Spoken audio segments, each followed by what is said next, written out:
Computer froze. Are we good? Can you hear me? Yeah, I hope we're good. Yeah. I can hear you, but your image was freezing for a little All bit. right. I was like, oh boy, here we go. I'm gonna be honest. StreamYard has been really laggy lately. A lot of my interviews have been coming out kind of wonky. You better get your shit together, boy, or you're out of here. What's going on? We're back. Tornado Tag. We're gonna be a little more consistent, and we're changing things up. If boy, that's something you've heard on this show quite some time because I'm so I don't believe indecisive and can't figure out a format that I like.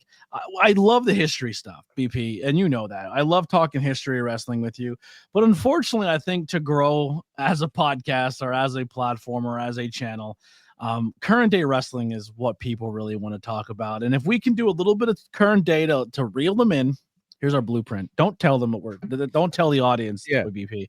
But we're gonna bring in earmuffs. Yeah, we're gonna bring him in with the current day stuff. Hit him with the hottest takes and best opinions that you're gonna get, other than probably someone who's actually in the business, like a Jim Cornette. We're not gonna be shtick. We're gonna tell you how we legit feel, and then we are better than every other content creator out there. So you're getting the hottest of hot takes.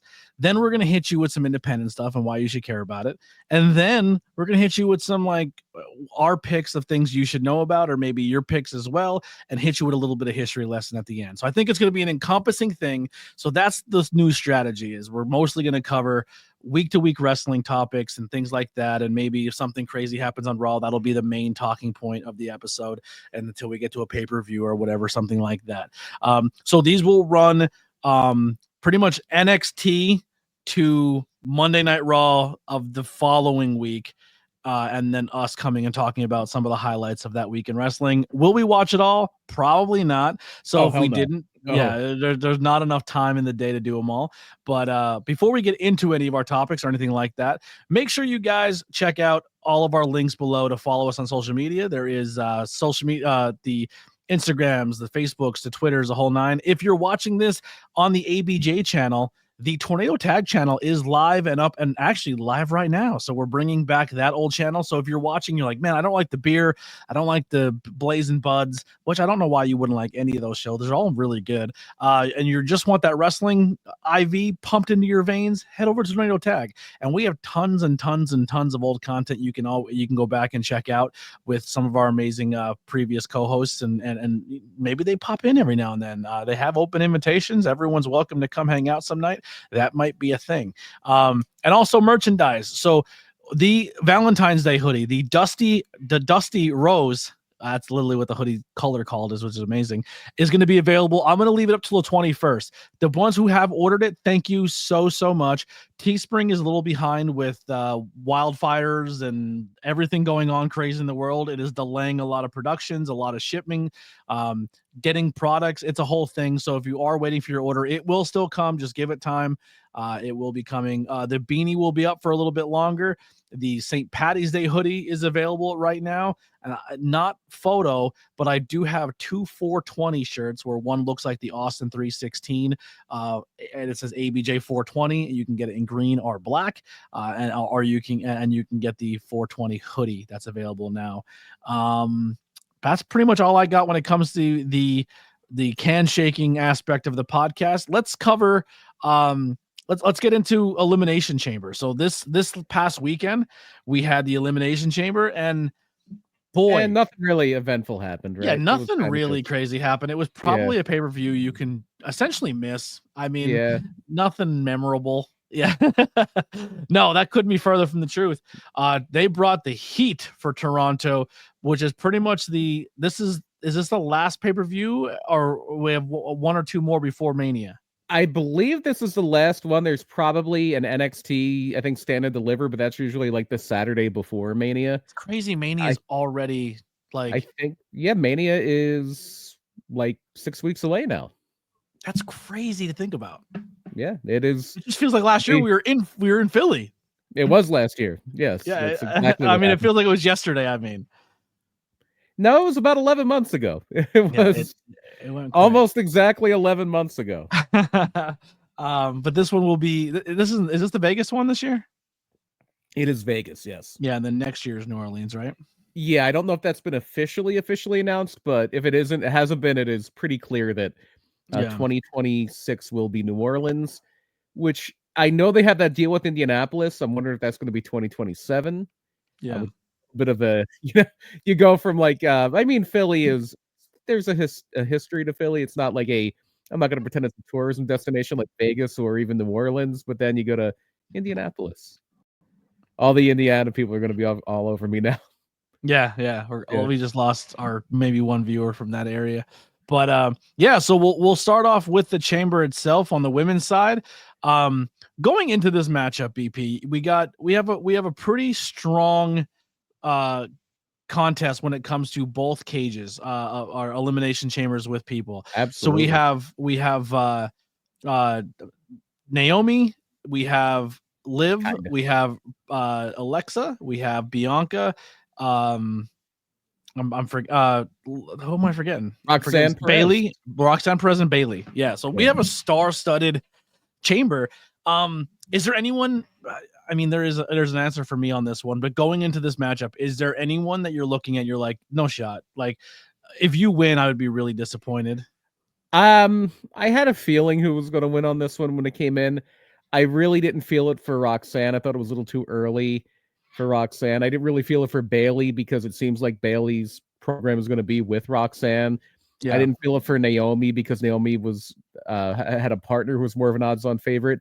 Alexa maybe, but she's first coming back, and maybe it's going to be a tag team thing with her and Nikki again, and that's how he reintroduced the Wyatt Six. Who knows? So I really thought it was a 2-horse race between Liv and Bianca, and then it's like, well, the winner is theoretically, because we learned yesterday this isn't necessarily the case. Theoretically, the winner is going to wrestle Rhea, and we've just kind of ended the Rhea Liv thing. That was a big program for about a year, so yeah.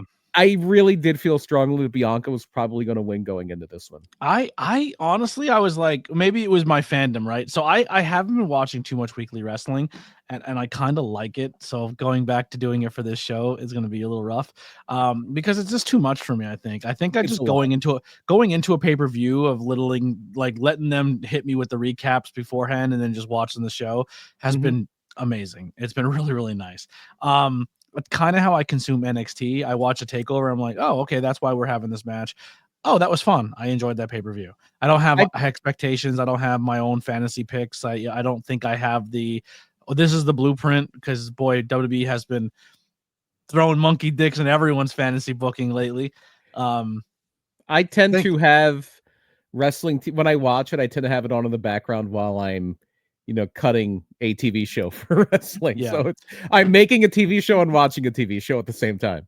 Yeah. So the chamber essentially starts, and the two first contestants, Naomi and Liv Morgan, and Jade's music hits, and she comes down, and boy, what a sell by Liv. Like, I didn't do it. You have the wrong person. And she cocks back and just hits Naomi and beats the shit out of her. So yeah, great intensity. This is as impressive as Jade Cargill has ever looked in AEW or WWE. I love Jade. I'm a fan of Jade Cargill. I know her in-ring has been lackluster for the most part, especially on the WWE side. They waited so long to bring her in. She came in, she had a few bumps in her matches, a few rocky spots, a few miscues where people are expecting her to be better, which is understandable, I guess. But God, man, presence-wise, attitude-wise, look-wise, she is a complete package. And when she comes out here and just lays in this beat in Naomi, it's like, boy, none of that looked like a flub at all. Like, there was not one negative spot on that whole moment. Yeah, great job from everybody involved in this. Liv Morgan selling the no, it wasn't me. Naomi just taking a pounding. The great intensity by Jade. Bianca is adding to it just by screaming bloody murder stuck inside of her pod. Can't do anything to diffuse the situation. Just all around perfect execution on this. Yeah. This chamber has a moment for me with the women where there was a long time there where I was just sick of seeing this one tag team. I was sick of seeing them, especially these two tag teams put together. I didn't get the hype. I understood why everyone liked them and why everybody was into them as a tag team, but it was just like they weren't for me. I was like, none of their matches get me. I'm not a fan of what's going on. And that kind of translated to Liv Morgan for me. Like, I understand why she's popular. I understand why people are into her. I think she's a hard worker. I think her stories create how she was a fan of wrestling and then became a wrestler. But just as a character in a wrestling ring, I don't get excited for Liv matches. Liv won me over in this Elimination Chamber. Like, I kind of looked at her performance and what she's been doing at Elimination Chamber, and then it kind of was like that snap moment for me, which like, no, she's been really busting her ass. Like, and her accomplishments just speak for themselves, and the things she's kind of been given this whole time, low key, like it all kind of just hit for me. Like, no, Liv's good. Stop being the Liv hater. She's good at what she does. And just to kind of go back, the tag team I was thinking with that longest time, and it happened also in a cage, Hell in a Cell, was the Usos. When the Usos and the New Day had that Hell in a Cell match, I was like, the Usos are sick. Like, why have I been not saying they're good for this long? Like, you're dumb. I'm dumb for thinking that way. And Liv won me over this chamber. I apologize for all of my Liv hate, because man, she's killing it. Great job in this chamber. Great job. Yeah, this was my favorite match on the show as far as bell to bell. And Liv Morgan was the centerpiece of the match. Yes, she doesn't get the win. Yes, there's the big angle up front, but in between, she is hitting on character work. She is taking a beating and making everybody look good. Like, literally just getting whipped and bruised and beaten. And as a heel, just making everybody look like $1 million, which is a heel's #1 job. 1A, get heat and make everybody look good. That's what you're supposed to do as a heel.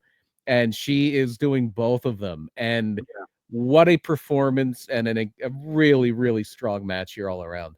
And Alexa Bliss, for being gone for as long as she's been gone, has not missed a beat. And maybe it's just because I was making Liv in my mind a secondary Alexa Bliss, and then having Alexa back and seeing how fluid she is, and then seeing Liv kind of work side by side Alexa, which was probably my benchmark for her for a while, and she hit the benchmark and exceeded, which is not easy, because Alexa looks like she hasn't missed a beat. She looks like vintage goddess Alexa. Yeah, that, like, it was exciting, and she gets to roll up pin on her, so maybe we have a little matchup there between Alexa and Liv, which I'll watch that. Yeah, totally. That the WWE, and I'm counting NXT in this too, their women's division is so stacked. Crazy. Like, if you wanted to devote an entire brand to the women's division, like, they always had this rumor back in the Attitude Era that SmackDown or at some points, the SmackDown's going to become a women's show, and it's like, well, that's stupid. Their women's division isn't good enough to carry a show. If you were to say, okay, we're restructuring things, and the women's division are going to get their own show, it's like, okay, that's going to probably be the best show of the week. Like, their division is that deep and that good and that stacked with great wrestlers and great performers and great characters. And Liv has been there for a long time on the character side, and now that in ring is coming right up to that level where she is a top tier performer. And this was, I would say it's a star-making performance, but she's been a star for a while. 100%. Yeah.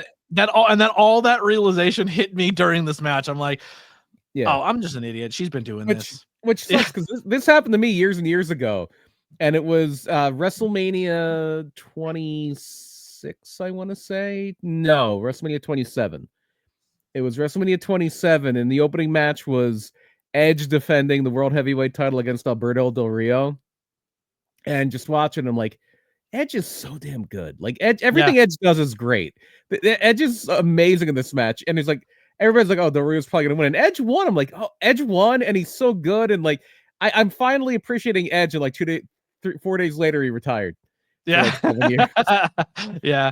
So hopefully Liv Morgan doesn't hang up the boots here now that everybody's finally giving her the flowers that she's probably deserved for a she has deserved for a long time. No, totally has. The next match I think we're going to talk about here is going to be the Falls Count Anywhere, or what was it? The unsanctioned match, right? You're missing a match. You're missing the tag team match. You're missing Nia Jax and Oh, Candice yeah. LeRae against Tiffany Stratton and Trish Stratus. Which that's the fun. Hey, Trish Stratus is here, and you're in Toronto, yeah. Toronto match. And Oh, sorry, go back real quick. Bianca wins the Elimination Chamber, as we Yeah. know. We have that pose off with her and Rhea, and just that little tiny moment where Rhea's there and she's looking at her like, "I'll see you soon." And then Io comes out and just goes, and she looks at Rhea like, "How dare you? You have me Monday." Mhm. And then looks at Bianca like, "I'll see you at WrestleMania." And it was Little just bit like of- that cool little moment there. little bit of a foreshadowing. And if you forgot the show was in Toronto, don't worry, Pat McAfee reminded you 80 times.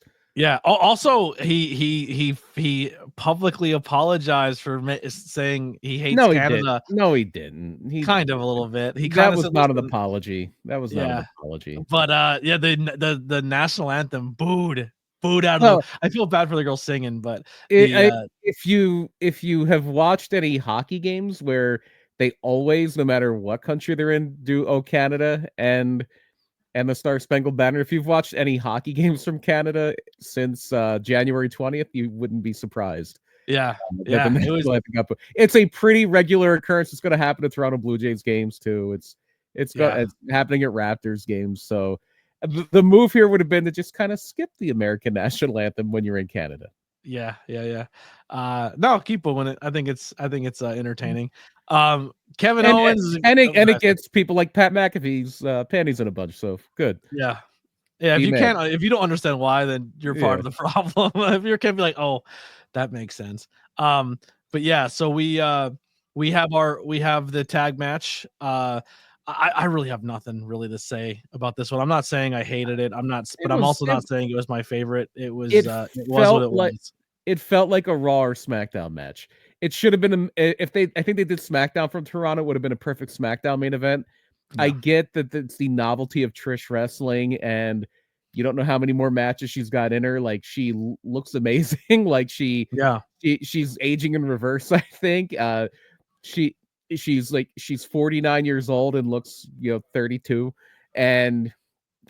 but the match was fine, and I get that it was a nice little Trojan horse to get a babyface reaction for Tiffany Stratton, because it feels like she's a little miscast as a babyface, but especially going up against Charlotte soon. Oh, Charlotte's gonna get booed out of the building. I think people are kind of resenting Charlotte's push, and that WrestleMania crowd's usually a hair smarter than the rest of the year.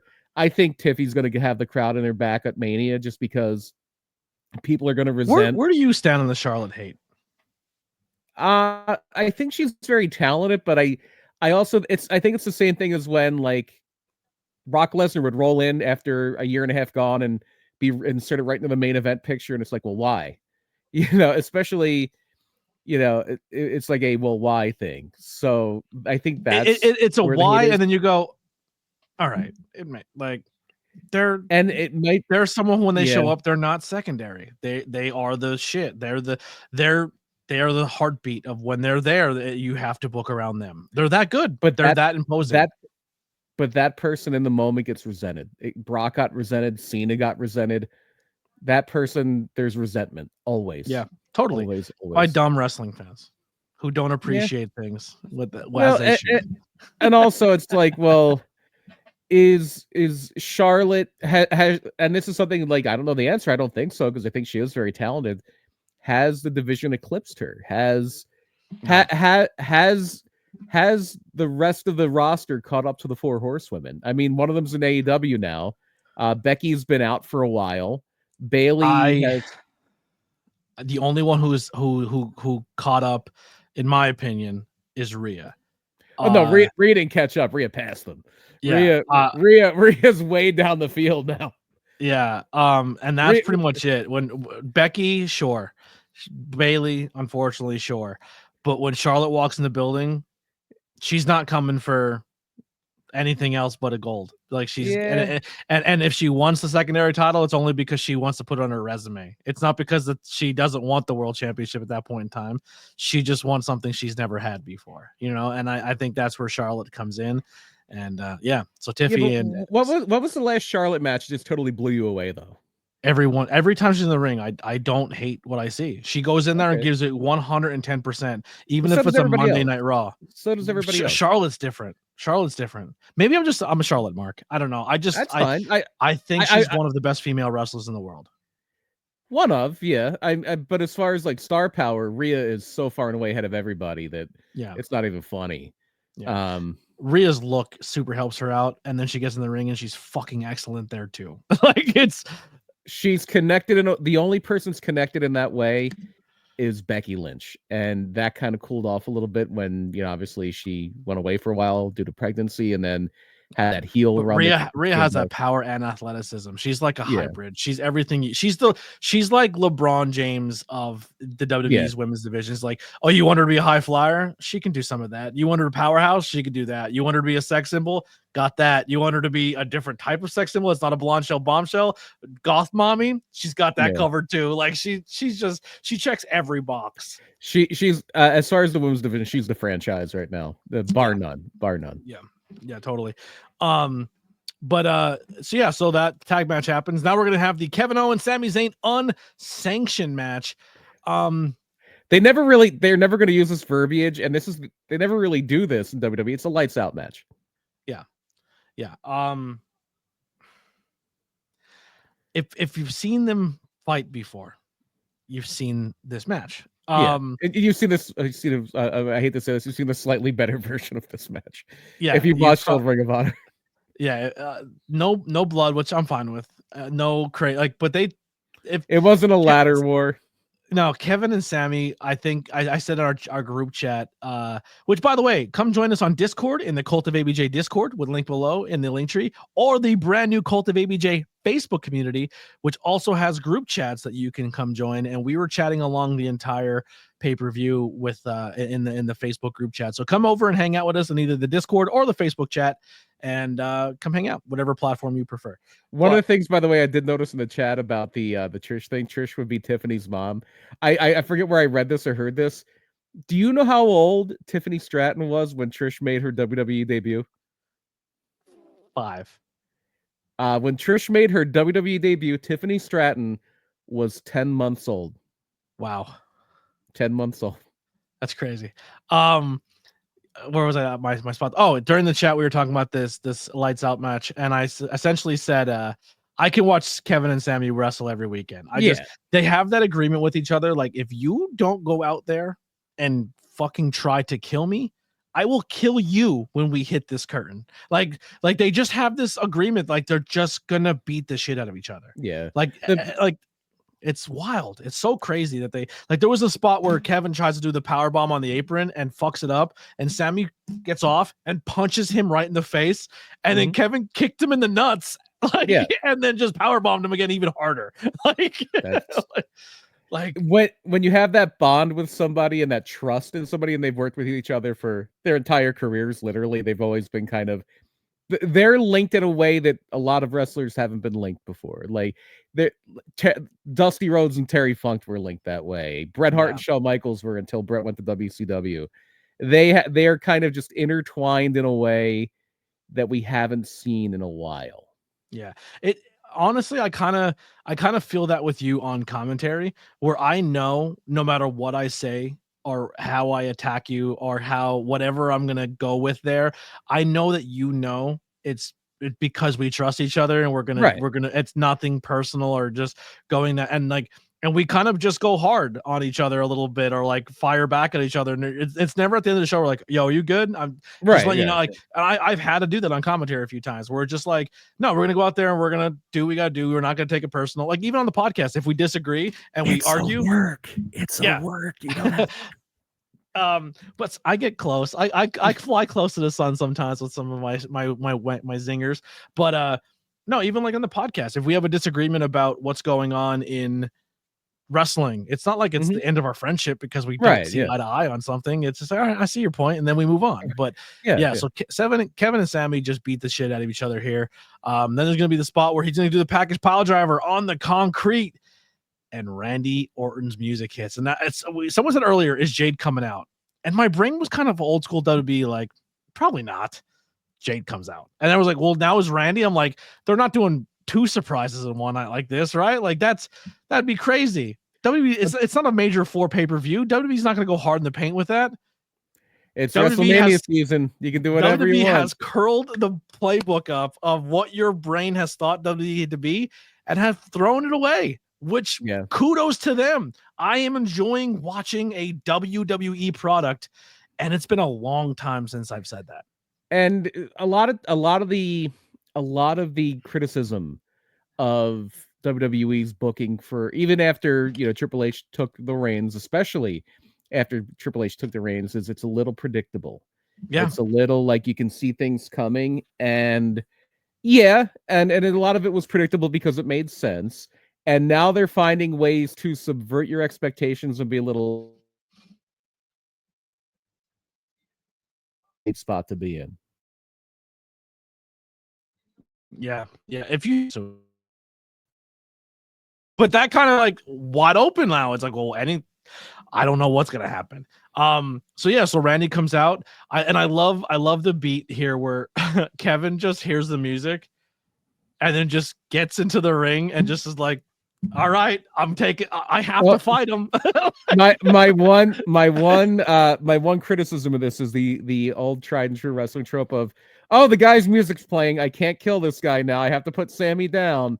Even though I have plenty of time to drive his head into the concrete, I'm just going to put him down now because Randy's coming. He's just like, shit, he's coming. I got to fight him. And he just puts him down and he gets in the ring and he just looks up at it. He just goes, come on. Like almost like, I love how Kevin emotes. He's my favorite wrestler. His fire. Right now. He's my favorite. But just the way he looks like I relate heavily to him of when he gets over emotional and he just does dumb shit. Like, I have to kill somebody. Like I have to put their head through a window. And you're like, do you though? And he's like, yeah, I have to. That's just, there's no other way my brain can rationalize this. And that's kind of like Kevin Owens. Like he's like ready to cry. He's so angry. He's like, but he knows he's in a fight. Like he's such a good natural. And Moat's like a really good. No, Kevin Owens is so talented. So good. So talented. The only thing they set up. Sorry, go ahead. No, I think I'm going to piggyback off what you're saying. Just to say, yeah, and they set up. Well, Randy's gonna kind of go to a place he's never been in a long time, where he's gonna punt kick him, and perfect spot of bringing everybody in and blocking it. Kevin rolls out, beautifully done, and then you send people home happy with Randy, where he RKOs a bunch of security guards. Yeah, my only concern is what's the plan for Sammy when it comes to WrestleMania, unless Sammy somehow joins up with KO and they're heels again. And I don't know if that's a good way for Sammy to go. I don't know. Really. I honestly said, like, what if Sammy just got up with a chair and just tattooed Randy in the back? It's too soon for that. Maybe that happens at Mania, but then you got to make sure it makes sense, and that's always tough. Yeah, I don't know what they do there. I think that they're gonna. I don't think Sammy's gonna be at Mania. I think he's gonna play that injury. For him. That's a tough break for him. Mania already looks pretty loaded. I don't know where you sneak him in. But that would be such a downer for him though, because you go from the day one main event to ending the longest Intercontinental title reign of all time to not on the show. That would be a killer. Yeah, he went from the comedy match one year to opening, then the losing main event, losing to Johnny Knoxville. Yeah, what a whirlwind! You lose to Johnny Knoxville, you main event night one, you end the longest Intercontinental title reign of all time, and then you're not on the show. But who knows? Yeah. There's still a lot of time to go. Maybe Sammy's the referee of that match. Who knows? Yeah. Yeah. So then after the sanctioned match, we're gonna go to the men's chamber, and this men's chamber, I will say this right now, is the first time in a long time where I looked at a chamber and I go, anyone can win this and go on to wrestle at WrestleMania. Like there's not a person there's not a believable winner of this. Like, yeah, I disagree. Cody, Drew, I'd watch. Drew as a world champion is a believable world champion. Damian Priest is a believable world champion. Yes, but is Cody Rhodes versus Damian Priest a believable WrestleMania main event? And I'm not talking night one. I'm talking the main event of WrestleMania. We're getting Jey Uso versus Gunther. So all right, a friendly wager here, a virtual wager here, pride on the line. Do you think that's going to close out one of the nights? Do you think it shouldn't? And it's not a real main event. the Yeah. main event of night 1 is probably going to be Punk, Orton, and Roman, and main event of night 2 is going to be Cody and the winner of this match. Yeah, I think But people always have it confused that the World Championship has to be the main event, and the no, main event was at it last WrestleMania. year? Yeah, Was it no, like Drew and Punk was the opener, or Drew and Punk, Drew and Seth was the opener of night 2. yeah, And if you go back to the WrestleMania before that, but there was only one world title at that point, so it doesn't really matter. yeah, yeah. But yeah. So once again, the Chamber looks awesome. I love it, and I thought the match structure was really good as well. There was a lot of cool moments. Actually, going back real quick to the women's Chamber, Bianca's on top of that chamber, and she smacks Liv with the ponytail, and I'm like, wait a second. Let me do a quick head count here. Who's left in this match? Because Bianca's not climbing back down. She's jumping. Her 3 catchers are Liv, Alexa, are Liv, Roxanne Perez, and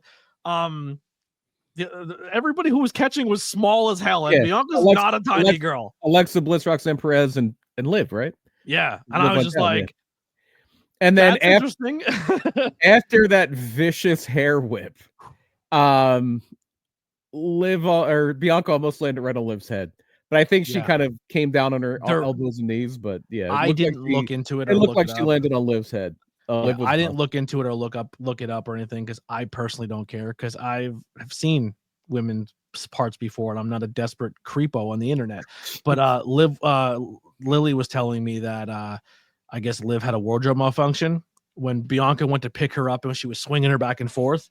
I think Bianca grabbed her pants and like pulled her whole front out a little bit. And people, of course, on the internet are fucking weirdos, and they had to go and post it. Like, but she was like, she was like, yeah, I was, because she's actually super into she's telling me more dirt sheet stuff than I've ever looked into, because she's like, I purposely have left every wrestling group that talks about that kind of, I just don't want to be around it. But Lily kind of keeps me informed on some things. But from what I understand on Wrestle Sky, on the Blue Sky side of things, very wisely, as a matter of fact, because pretty much all the women now wear flesh-colored tights under their gear. Yeah. And I believe most of them now, again, very wisely, wear underwear under their tights, which is a very smart thing to do. Well, I think Tiffany just recently had a wardrobe thing, but she was wearing pasties, and people were like talking about her nipple being dark, and they're like, no, that was a pasty. Just don't be worried about it. Like, if it happens, move on. People have understood that, there's a lot of like people who will fervently look for those type of things, so they're taking countermeasures, which is very smart.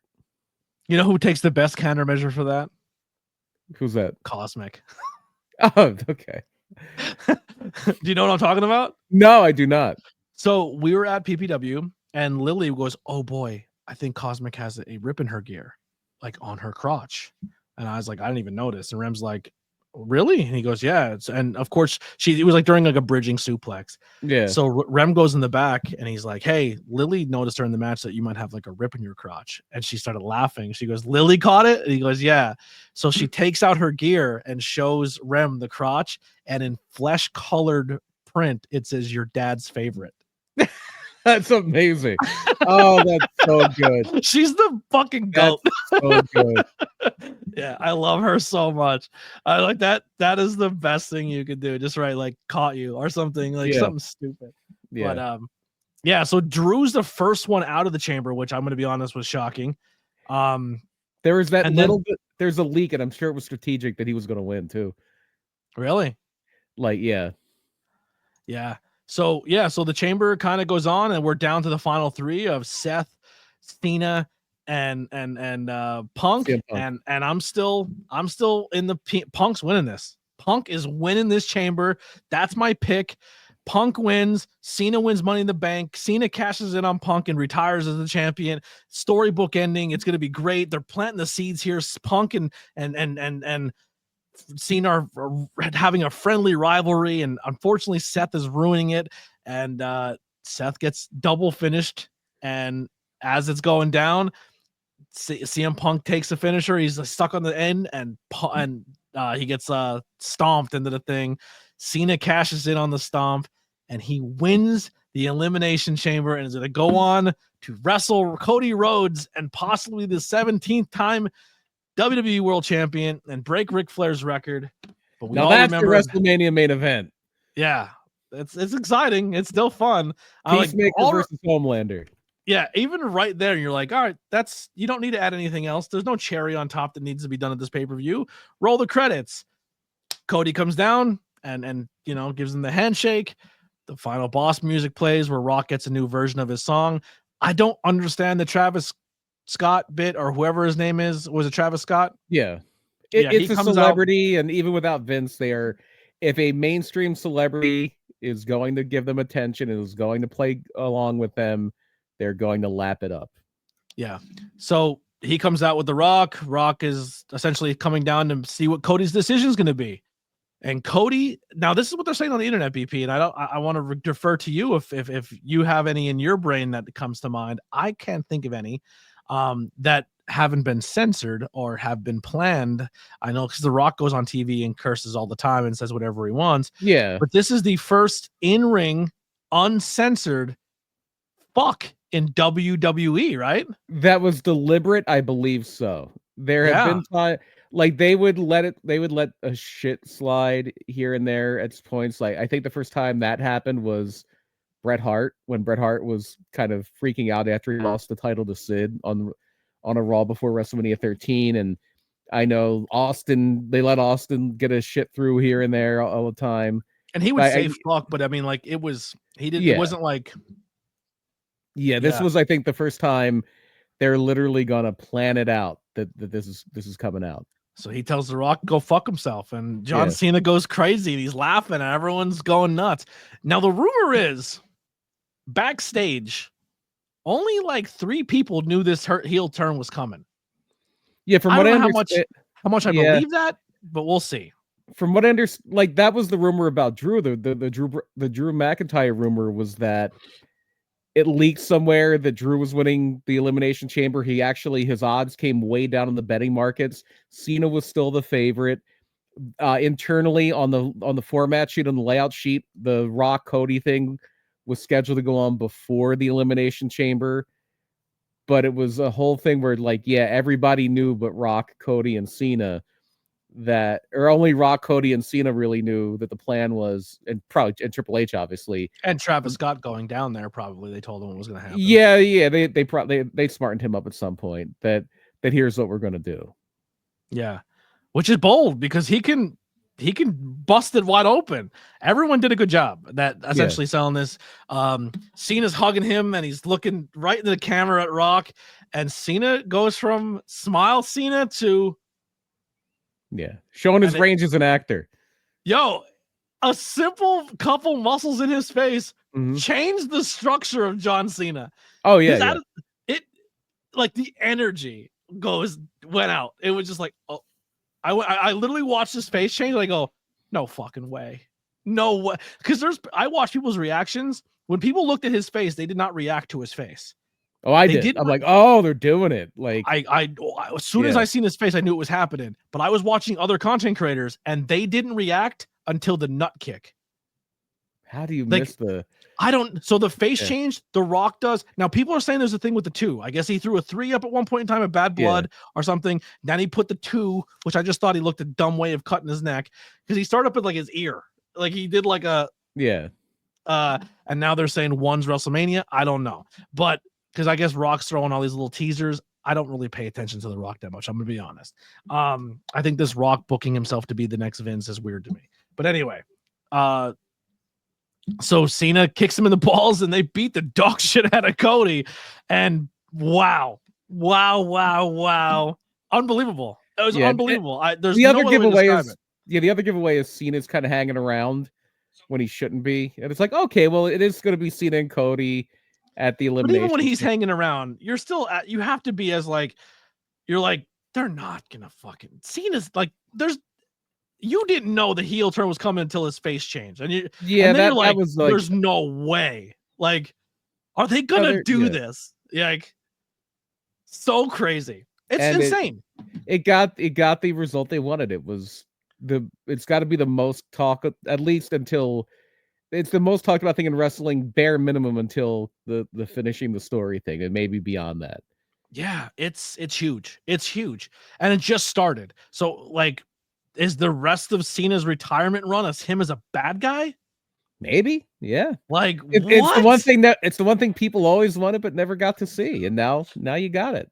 Yeah, and does he go and just bury everyone he wrestles on his, because like everyone's like, yo, he hasn't won a match in forever. Every match he's done the job. Every match he's put everybody over. Does he just go out as a tyrant, as a world champion tyrant? Like, yeah, maybe not the whole time, because I think by the end, if you try to stretch this out until the very end to like his literal last match, no matter what you do on his last match, people are going to cheer him because it's his last match. It's crazy. So you can give people a little bit of this, maybe until SummerSlam, maybe until a little after SummerSlam, give them that taste of what they clamored for forever. And then you can kick it back to, right off into the sunset. And everybody's going to be so kind of grateful for the career that they're gonna get along. They're gonna go along with it. Yeah, and thank you guys so much in the chats putting stuff on. We will get to you guys too, but we're just kind of keeping the flow going. But keep those comments coming. Thank you.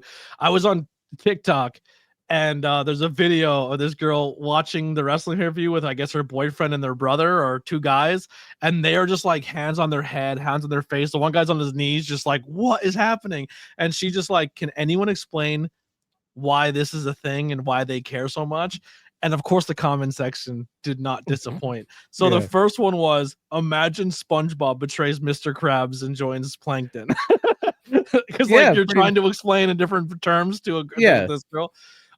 Imagine John Wick puts down his own dog. Imagine Batman sides with the Joker.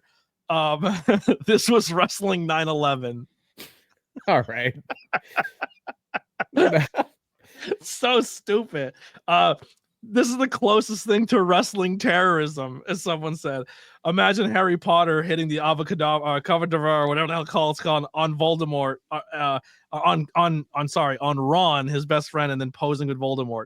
If Captain America became Captain Russia, it's like if America started siding with Russia. Oh wait, that was a comment. Yeah, that was a comment. Perfect. Yeah. Oh man, there's so many funny ones. Like just the people going hard in the paint. Just of like all these crazy like what ifs, like why it was compared like to these things. But Travis Scott, real quick, slaps the dog shit out of Cody. Yeah, and fucked his eye up. Yeah, even The Rock said in the press conference, like, yeah, he went a little too like, and I understand that's what you want to do. Like, you want the non-wrestler to lay it in, because if a non-wrestler tries to do something work, that usually looks like shit. Yeah, but there's a limit. Does he have a receipt coming? Probably not.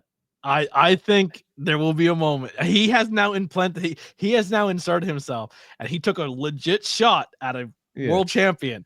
I'm not saying Cody's giving it to him, but there's going to be a moment where he steps in the ring and he has to take a bump, and someone's going to give him one. Yeah. Well, yeah, I'm thinking like Cody knows enough about how to play the game that it's like, okay, this guy's a major mainstream star, and if I just knock him, break his jaw, then there's going to be problems. Yeah, like the Speed Kid when he got in the Rumble. Boy, that is a win-win for professional wrestling, because if they go out and crush this kid, you just protected the business. You know what I mean? Like, it would have to be somebody on like an equal footing in the mainstream. So if there's a situation where The Rock goes to hit Cody and Cody ducks and Travis Scott catches it, and The Rock's the guy that does it, who's gonna bitch about The Rock? Travis Scott. I will, my 3/4/2025. My prediction is Travis Scott is gonna get fucked up in professional wrestling. It could very well happen. Yeah, it's coming. It's coming. It's not if, it's when. But overall, man, Chamber, excellent show, fucking amazing, so good. Monday Night Raw the next day. I'm gonna be honest. I thought the show was good. I didn't hate it. But there's only really one thing to really cover and talk about is they changed the to Mexico with the mask and the mask guy, whoever that was, right? But they changed the Women's World Championship on Monday Night Raw. I think they're still trying to set this expectation that anything can happen on Raw. You have to tune in to Netflix every week.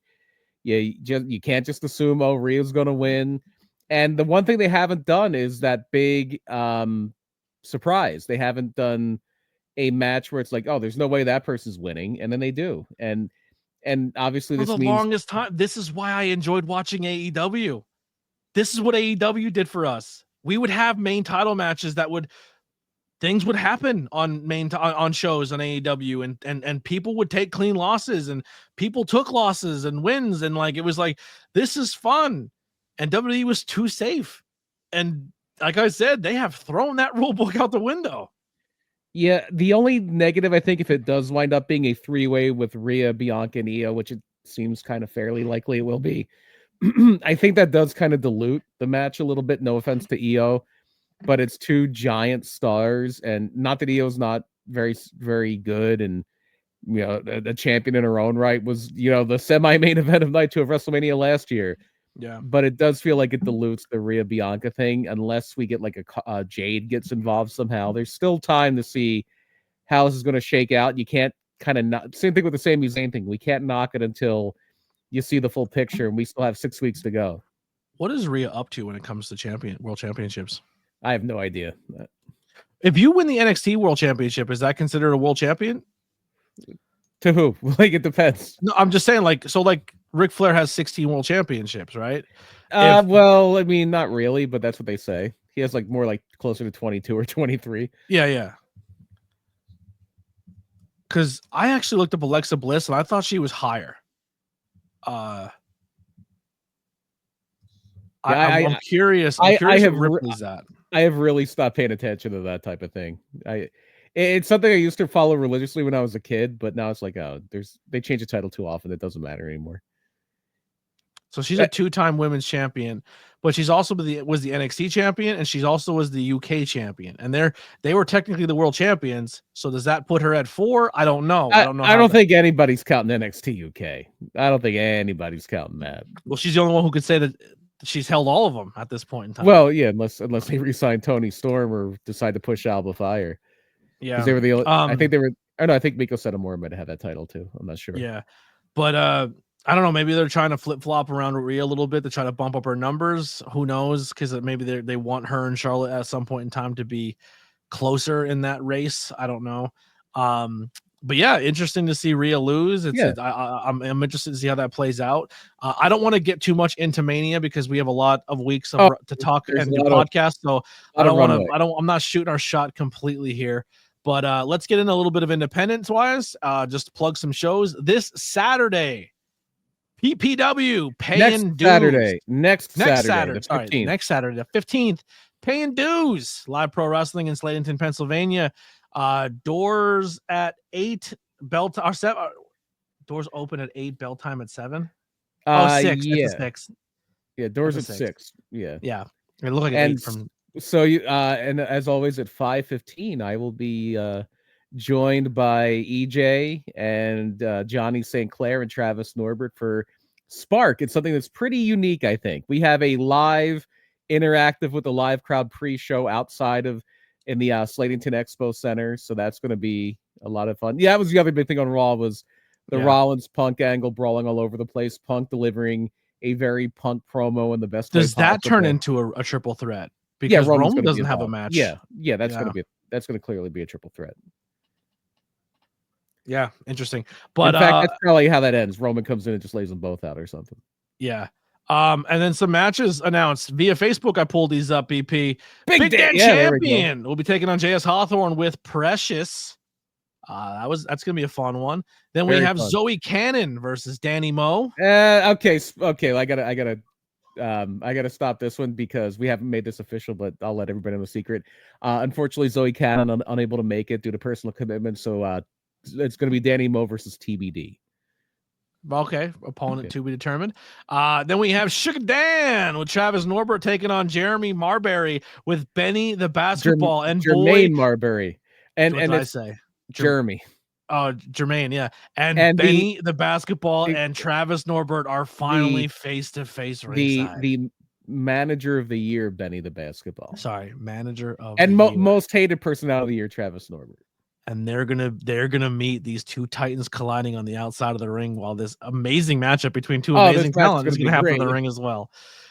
I don't know what people are gonna expect to watch. I don't know if they're watching the inside, the outside. It's gonna be you're gonna have to have eyes yourself that match. Yeah.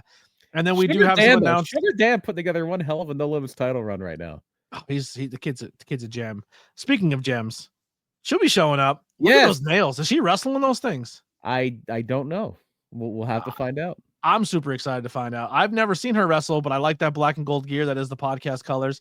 And then obviously Danny Moe returns back to PPW after a while. So excited to see Danny. And that's pretty much PPW this week. And then the weekend after, High Tension Wrestling is going to be doing a wrestling match inside of a rave, inside of a BDSM clinic or something like that. It's a little bit of everything happening here. And we're going to have Riley Crow taking on Mother Endless. That's going to be Saturday, March 22nd, 6 p.m. to 6 a.m. You see that correct. It is an all-night event of a all-night rave with professional wrestling and BDSM. It's going to be fucking... I'm on commentary, BP, on a BDSM rave wrestling show. I'm going to be living my life. That's going to be something. Yeah, I'm stoked. It's going to be stoked. Shay McCoy will take on Katrina Creed, coming all the way down from Canada. And then we have one of the most exciting tag team matchups coming up, Kingsglaive versus Big and Brave, where we have Matt Mikowski and Handsome Max Zero taking on the returning Big Calix, coming back to High Tension after quite some time, and Billy Avery. And then our main event for the current reigning defending High Tension Wrestling champion Philly Mike Swanson will be taking on Cocaine. Cocaine will be there. Wild. We'll be Airbnb-ing it up all weekend in Philly, so we'll be there. Also, for this thing on Sunday, March 23rd, Wrestle Cup 3 takes place at the Old Pine Community Center. Ryan Mooney will take on Weber Hatfield. Kurt Robinson will take on Christian Robinson in the Battle of the Robinsons. We talked about this match on the recent podcast. Shay Morgan, dual citizenship, Irish American now, taking on Katrina Creed in a non-tournament match. Then we have Caitlin Marie taking on Shay McCoy. Then we have Braden Toon versus Diego Hill.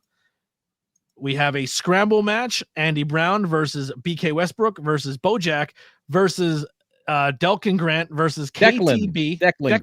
Declan Grant versus KTB versus Leo Sparrow. And then our World Championship Cheeseburger will be taking on Matt Mikowski for the Labor of Love Citywide Championship match. And boy, that's going to be a fun weekend in Philly. That's a cool building. I watched a few shows in that building about, no joke, it's got to be 24 years ago now.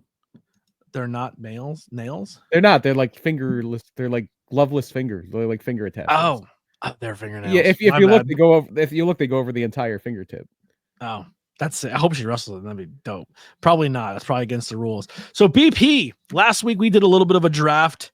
I don't know if we won't just do draft this time. Let's just kind of kick around. So people are saying now, is this heel turn? And if you guys having a chat, please put them in as well.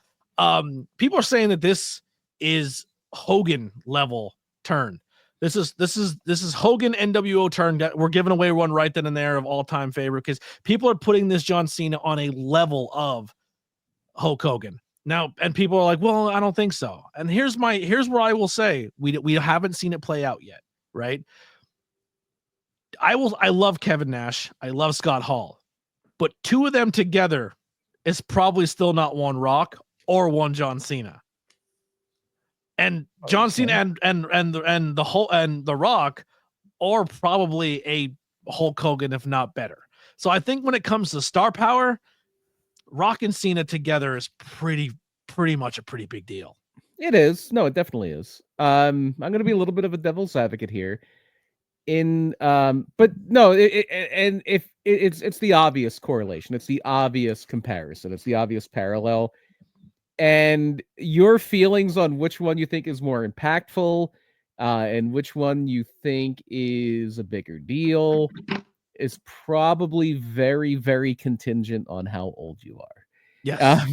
If you don't understand why this is that level to a big section of the audience, your back hurts. So you're old. And I'm saying that as an old guy. So there is an entire generation of people like John Cena won his first world title 20 years ago. If you were how old I was at WrestleMania 5 when the Mega Powers exploded, the night John Cena beat JBL for that world title, You've only ever seen babyface John Cena. You are now 26 years old. And you have, if you've been sticking with wrestling that long, this is a huge deal to you. I think there are some reasons why this one isn't quite as impactful for me, and it has less to do with the star power involved. First of all, the NWO was white hot. Like, yes, The Rock is the biggest celebrity in the world, and Kevin Nash and Scott Hall were never the biggest celebrities in the world, but they were they were the thing that everybody that was following wrestling in 1996 was talking about. So here's where I will agree with you so far. So the only way I would think it, just by your logic, and I'm not, you're swaying me, I'm going to be honest, is if John Cena went to AEW and did what Okada did. Not even that. I think the thing that really kind of makes this one a little less for me is this is John Cena's farewell tour. This is John Cena at the, unless that's a lie, and he's like, I'm staying. Like, you're down to have to deal with me. Now. He can do whatever he wants. Yeah. I lied. But that's probably not the case. John Cena is at a stage of his career where it's, he's winding it down. And I think that's probably still legit. I mean, has anybody ever lied about a wrestling retirement? No. They're always exactly what people say they are. No one's ever lied about a wrestling retirement in the history of wrestling. But the thing with this is, I think it's where it came in his career. If it would have been something where he would have done it 10 years ago to Roman Reigns, if he would have done it 11 years ago to Daniel Bryan, if he would have done it to somebody else at a different point in time, if he would have legitimately joined the Nexus instead of it being like, I'm forced to join and then I'm going to come back as a babyface, if he would have done what they thought they were going to do and they got cold feet at the last minute and turned heel on The Rock after he lost to him at WrestleMania 28, if they would have done it 12 years ago, 13 years ago, now it's neck and neck with Hogan. Not saying Hogan was as big as he ever was when he turned heel, because he was kind of getting stale. And that 2008, 2009, or not 2008, that 2011, 2012 kind of zone for that would have been the same kind of thing. Like, yeah, Cena's still a big star. People are still paying to see him, but people are kind of getting sick of the same old act. Yeah. Where now, like, John, it's funny that this happens, and people argue that this makes it better. This is finally happening at a point where everybody has accepted John Cena. And even the people that booed him, when he was in his prime, were like, you know what? It's John Cena. I respect him now. But that's when they say you should turn somebody heel, is when people aren't ready for it. And people were ready for it then, and now they're not. But it's also a different world than it was in 1996. And, kayfabe is fully 6 feet in the ground now. So people don't really feel like, not that it wasn't in 1996, but people are just kind of more like, oh, they got me, more than I don't think anybody is legitimately angry at John Cena because they know it's a show. Yeah. Nobody's really mad at the guy, except, I take that back. Kids, but kids are, imagine being one of those Make-A-Wish kids. Well, they're like, he's still a good guy. They did that whole thing. Yeah. So let's run down. Do you have a list? I have some in my brain. I have two lists. Okay. I have a historical list, which is like older stuff that I didn't really see firsthand. And then I have the stuff I saw firsthand, which is still old, because again, I'm old. But I have the stuff that's a little before my time. Well, kick us off with your first one on your list. I'm going to go with the historical list first. And this is just slightly before my time. I probably did see it, but I was like maybe 3, and I don't really remember it. And it was the Mr. Wonderful Paul Orndorff turn on Hulk Hogan right after, between WrestleMania 2 and WrestleMania 3 in 1986, where it starts with Adrian Adonis calling Orndorff Hulk Jr. and Orndorff kind of resenting being in Hulk's shadow. And then eventually there's a tag match and he just turns on Hogan and just pile drives him and just lays him out, because I think it was a very justified heel turn. It was a great piece of business. It made sense. And yeah, that's going to be my number 5 for historical. Personally, and this one's a little outside the box, and it wasn't an official heel turn. They kind of turned into it a little bit later. Vince McMahon turning heel at the 1997 Survivor Series in the Montreal Screwjob, because that launches the character that turns the wrestling war around, and is the perfect foil for Steve Austin. They didn't make him a heel until later. In fact, they tried to make him sympathetic. Like when they did the whole Brett screwed Brett thing, they were not trying to make Vince out to be the bad guy. That's what they really believed. Yeah. And people were like, no, fuck you. Brett, you you're a dick. Well, since you left it on the table for me, I'm going to take my all-time favorite. Best heel turn in professional wrestling happens in a barber shop. These are my number 5s. I'm sorry. Those are my number 5s. I have top 5 lists here. All right. Well, I'm going to go. I'm going my favorite and then backwards. All right. I'm going Sean Giannetti in the barbershop. That's two things. Number 1, there wasn't a heel turn. Giannetti just got scared and jumped through a window. That's not a heel turn. He was trying to run away. And then also that's my number 2. That is number 2 on my list. Okay. Of ones I saw personally. Yeah. That one fucked me up. Oh, not fucked me up. I was happy. That was actually one I was cheering for, but that's super high on my list. Yeah.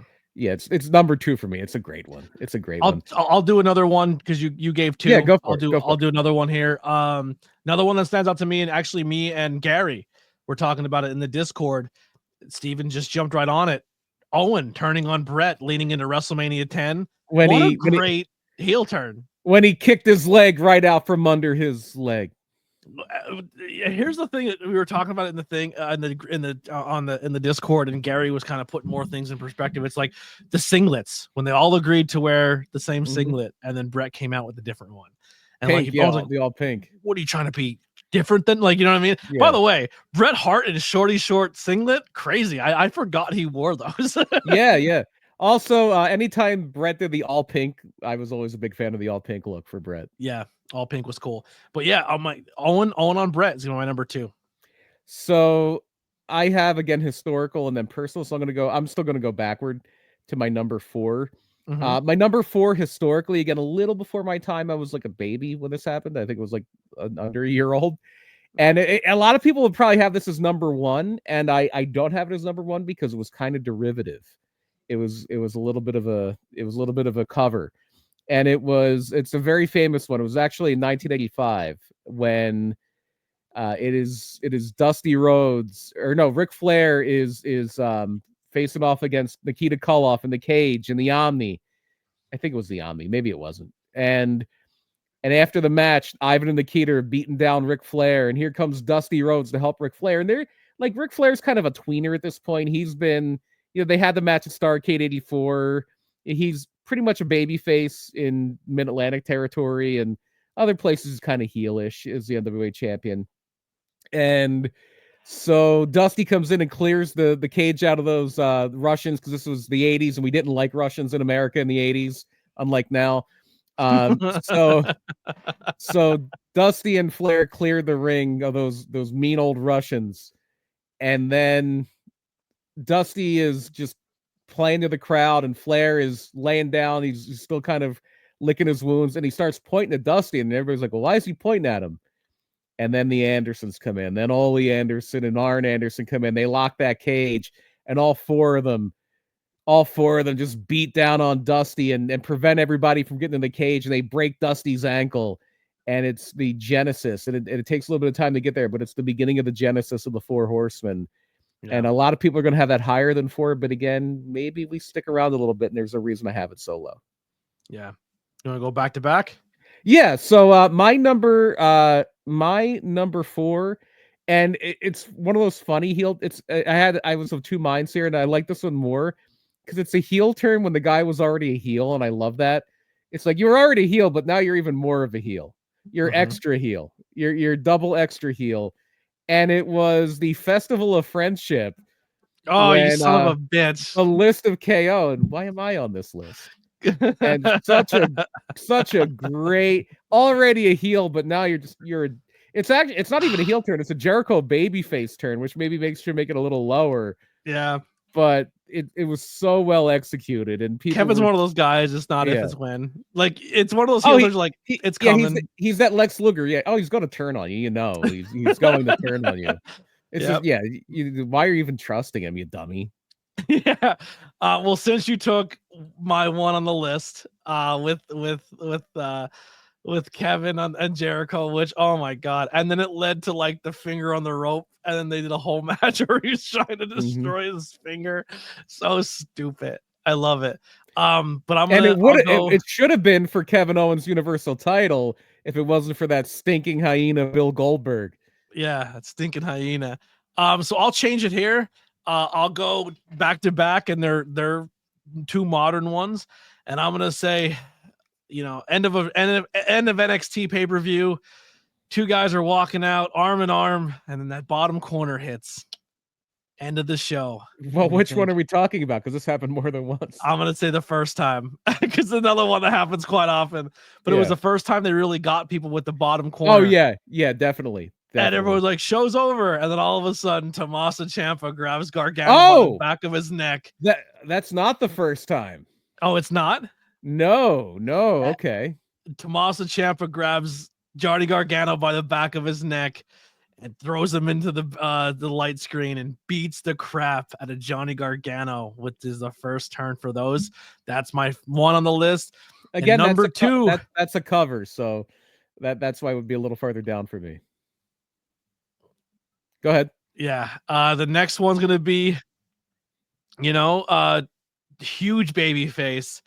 But in 2019, she attacks Becky Lynch with a chair. And then the following night, her inflatable arm goes up and she axes them all down when Bayley turns heel is my next one. Yeah, that was like the female equivalent of the John Cena, the Hulk Hogan perennial babyface heel turn. Yeah, so that was when Cody Rhodes lost the tag titles to himself because he was the mystery partner on the other team. So, and that's the other thing that I disliked about. Hold on on that one. That was the other thing. Like, so the Rock's plan was John Cena. That was his backup plan if Cody didn't join him. But what if Cena didn't win? What if Drew won? Did he have deals with all six guys? Did he have a deal with Punk? Did he have a deal with Logan Paul? Like, if backstage, like, wait, so are we off? Are we done? Looks like I thought I was turning heel. What the hell? So I have two here. I have my historical and my personal. But what I thought you were gonna say is that's not the first time they did that thing with the stinger at the bottom of the screen. Okay. At NXT Takeover Arrival, it was the first year they had the WWE Network, so it was like 2014, I believe. And you had the main event of that, Adrian Neville, now Pac, was your NXT champion, and Sami Zayn had been chasing that title for a long time. And he said, if I can't, well, I thought you said this was well before the DIY one. So I know, but I skipped this one because I was gonna go with Jericho, and this was still on my list, and I was gonna I'll get it later. Then I'll save it for you. Go for it. No, you got to finish it. You're doing beautiful. So Sammy beats Neville, and there's a big celebration, and his buddy Kevin Owens had debuted and beat CJ Parker, now Juice Robinson, in the opener of that match, or the opener of that show. And Pat Patterson's out there. It's a huge celebration. The end of the show graphic comes up in the bottom left, and then Kevin Owens just beats the hell out of Sami Zayn. And that was literally the first time that little graphic on the bottom of the screen did not mean the end of the show. That's the first time they ever did it. So good. Kevin's so good at heel turns. It's so like your top 5 Kevin Owens turns. Yeah. I mean, if you throw in Kevin Steen, you could probably get a good 5 out of it. Yeah.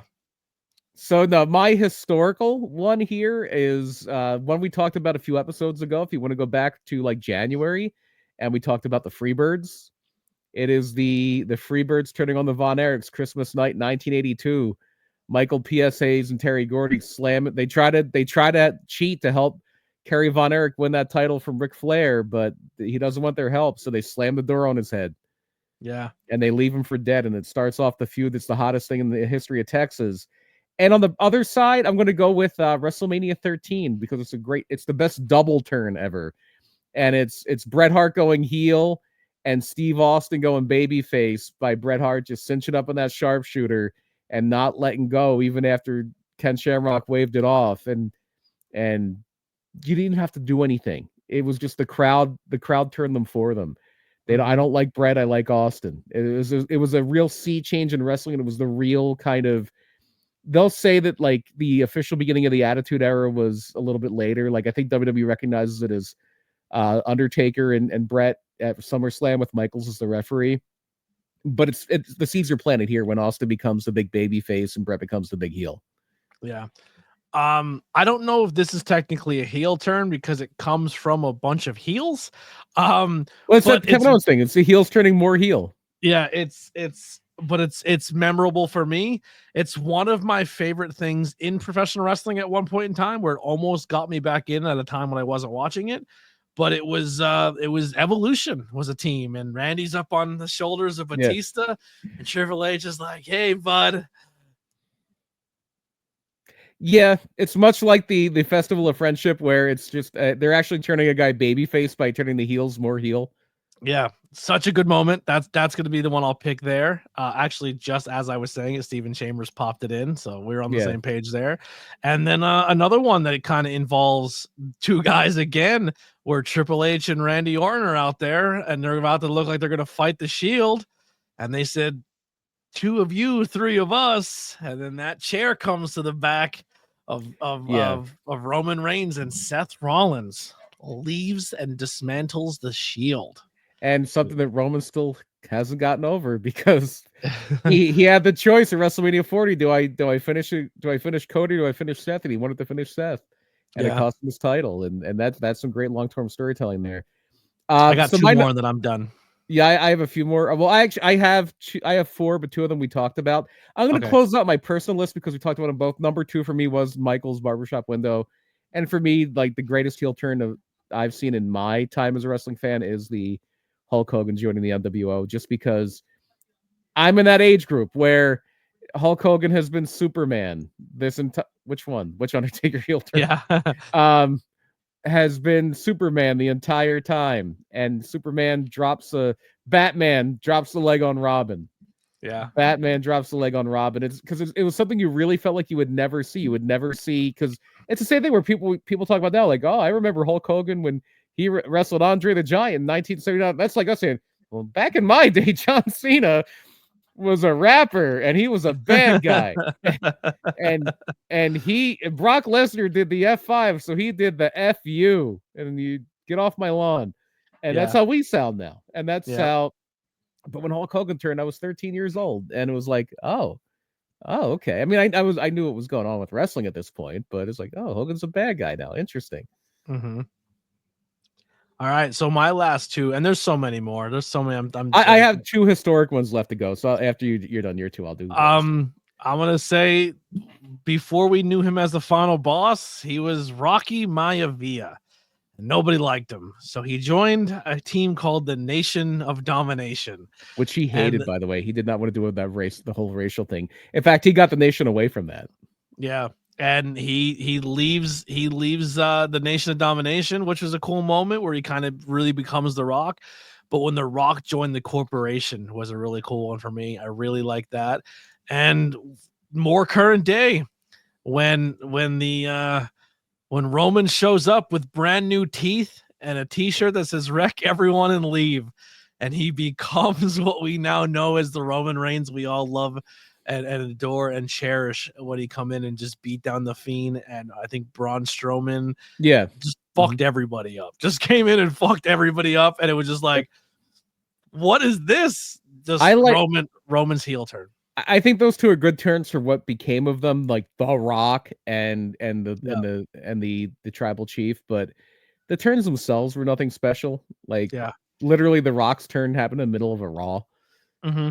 And Roman's like, yeah, it became something big. It's like, oh, Roman's a heel now. But we didn't even realize he was a heel until Paul Heyman shows up because he beat up Bray Wyatt. Bray Wyatt was a heel.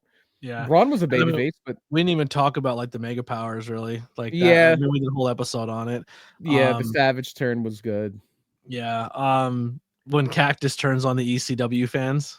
Yeah, again, the turn itself was fine. Like he turned on Tommy Dreamer in the middle of a match, but it was what came from it that was so cool. Well, before I say some honorable mentions, I'll let you finish your two. So my two, and these are both historical. They're a little before my time. You can bring up that thing Steven said again, because my number two is, and it I believe happened at the Hamburg Fieldhouse. At least that's what Larry Zbyszko told me. I always thought it was Allentown, but Larry's like, no, it was Hamburg. When we met him in 2021. It is Larry Zbyszko. And you look back, those chairs look like the Hamburg Fieldhouse chairs. It was Larry Zbyszko and he's the protege of Bruno Sammartino. Bruno brought him in. He's Bruno's Bruno's had him under his wing this whole time. Bruno is Yoda and Larry is Luke Skywalker. And Larry's like, Bruno, I wanna have a match with you. I want to see if I can hang with you. And Bruno's like, okay, you have a match with me. And they have their match, and it's a very competitive match, if I recall correctly, because I have seen this like on the tape and everything. Bruno wins, and then Larry just snaps after the match and waffles Bruno with a chair.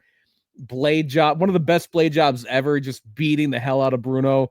Bruno blades, and then he tries to lift his head up, and the blood is just spilling out of his forehead into a pool under him, and he can't get up, and he just falls face down into his own blood, and he comes up with a crimson mask, and it's everything you want pro wrestling to be.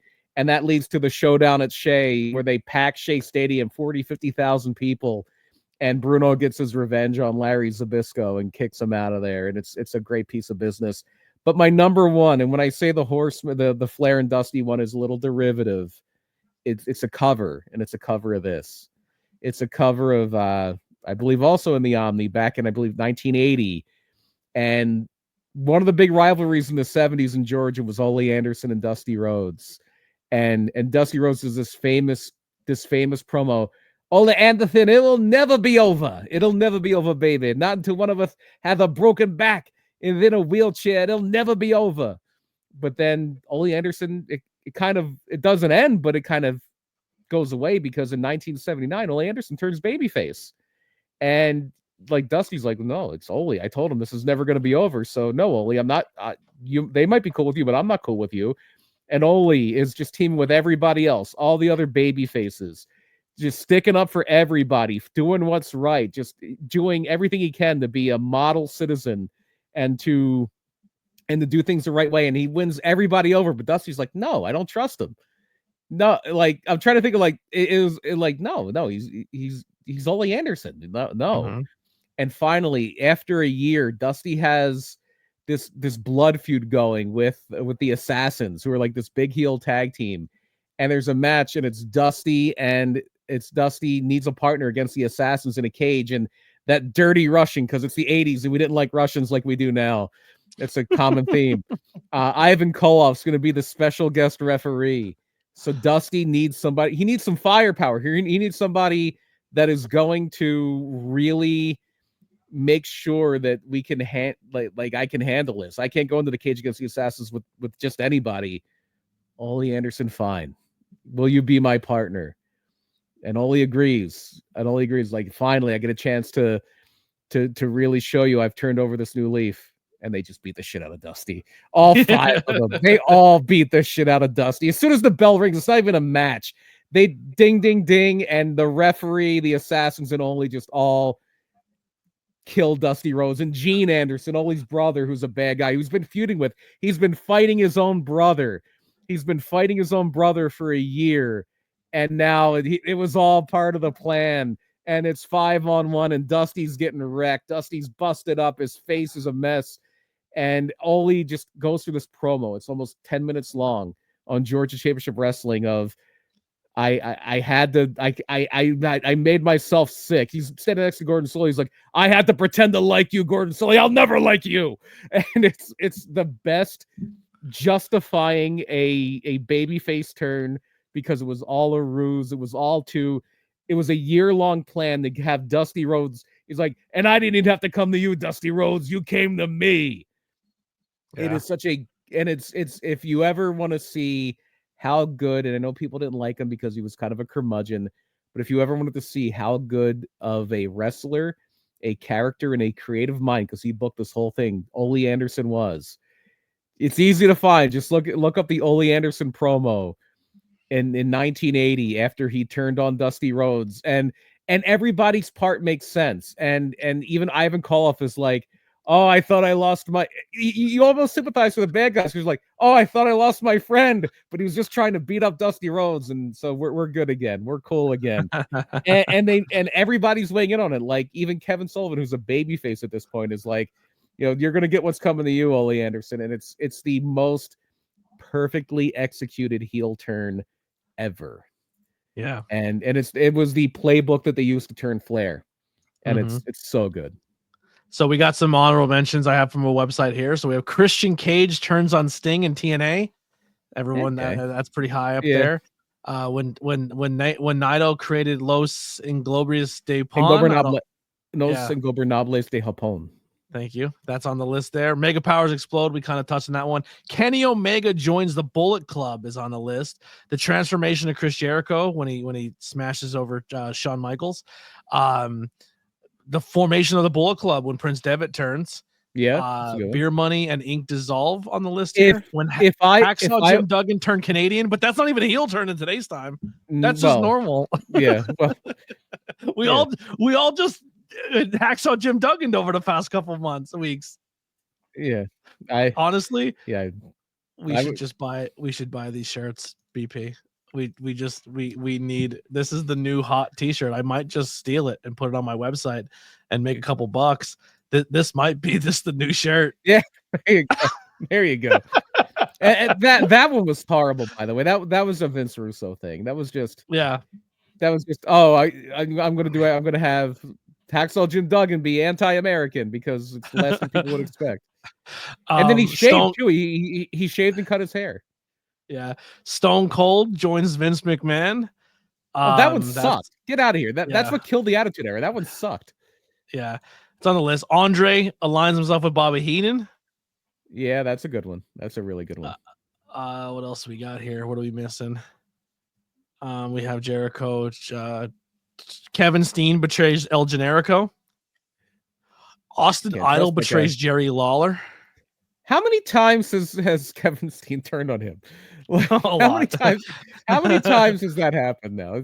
At some point, it's Sammy's fault. I'm going to just say that. At some point, it's Sammy's fault. Yes, it's Sammy's fault at this point. But that's pretty much all I got. BP, anything in closing? Because we didn't really do any of them in the women's division, and I think one of my favorites is from WrestleMania 20, and it's I think we brought this up. Maybe it was here last week, but it was when they did this angle, and it's an angle that hasn't aged well. But it was when Chris Jericho and Christian were a heel tag team, and they kind of do this thing where they're going to have a bet where Chris Jericho is going to put the moves on Trish Stratus, and Christian's going to put the moves on Lita, and we're going to see who can, it's almost like a She's All That. We're going to see who, or like American Pie. We're going to see who can sleep with the other one first, and they have a bet between the two of them. And it's a long-term thing, and the Lita Christian thing kind of fizzles out. But you can tell that, Jericho is starting to develop genuine feelings for Trish Stratus. And it's like, it's not about the silly bet anymore. It's not like it's She's All That. It's My Fair Lady. It's, oh, well, yeah, it started because I thought, this stupid bet, but now I really care about you. And 10 Things I Hate About You. That was a trope in that one too. Well, also, that. So here's the thing about that and She's All That. They're based off old things. 10 Things I Hate About You is based off of a Shakespeare play. It's a Shakespeare movie, yeah. Yeah, it's The Taming of the Shrew. Yeah. So the big thing here is they had it, and Christian's like, well, dude, you're going soft on me here. What's wrong with you? Christian's like the heel here. So they do Christian and Jericho at WrestleMania. And Trish turns on Jericho. Like, she's known about it and she's angry about it. And so she winds up with Christian for a while. Yeah. And that was Mariah May heel turn recently was pretty good. That was very fun. Yeah. That was a very fun one. trying to think about it. Any, Sergeant I Slaughter. don't remember. I honestly don't remember her turning heel, but her just becoming one. Athena. I don't remember the heel turn Yeah, itself. But her yeah. just being a heel has been really good. But just the last two things that I want to put before we go over here. I know there's some shows coming up. We do have Super Suplex Slamboree, April 12th, Saturday. In South Street, Philadelphia. That'll be a free show for everybody. And no details yet, I don't think, on this date. Maybe BP can help me out. But we have the graphic for Super Show. It's actually the same day. It's There you April go. 12th at the Slatington Expo Center. There you go. Both days, Super Yeah. Show and Suplex Lamboree, both coming up. Go support independent wrestling. Thank you guys so much. What did you think? Oh, Adam Cole and the Devil. It could have been better, but we didn't say the worst heel turns of all time. Yeah, it could have been better, but it was not. You mean a heel turn that made the heel and the baby face less over? Okay. Yeah, it was rough. In theory, it should have been good, but it just didn't pan out. But I hope you guys like the new format where we're going to cover more of modern day wrestling. If you have any feedback, questions, comments, anything, let us know. Come join us in the Cult of ABJ Facebook or the Cult of ABJ Discord, and we'll probably be hanging out there a little bit after this show. The Discord's more if like you like voice chatting and you want to turn your camera on and you want to voice chat with people. And if you're just more of a group chat texter, Facebook is probably your bet there. So make sure you go check those out. Grab some merchandise if you can. Help us out more than you know. Maybe we'll come up with some cool limited run Tornado Tag t-shirts. Maybe down the line coming up soon. But that's pretty much all we got. Thank you so much once again for coming back to us at Tornado Tag. Next week, we'll probably just cover This Week in Wrestling. I don't know what the topic's going to be yet, but follow us on social media to keep up to date with all of that. And we'll see you all next time. Here's some music by the Converse Kid. If I can find the button, we'll see you next time. Bye-bye.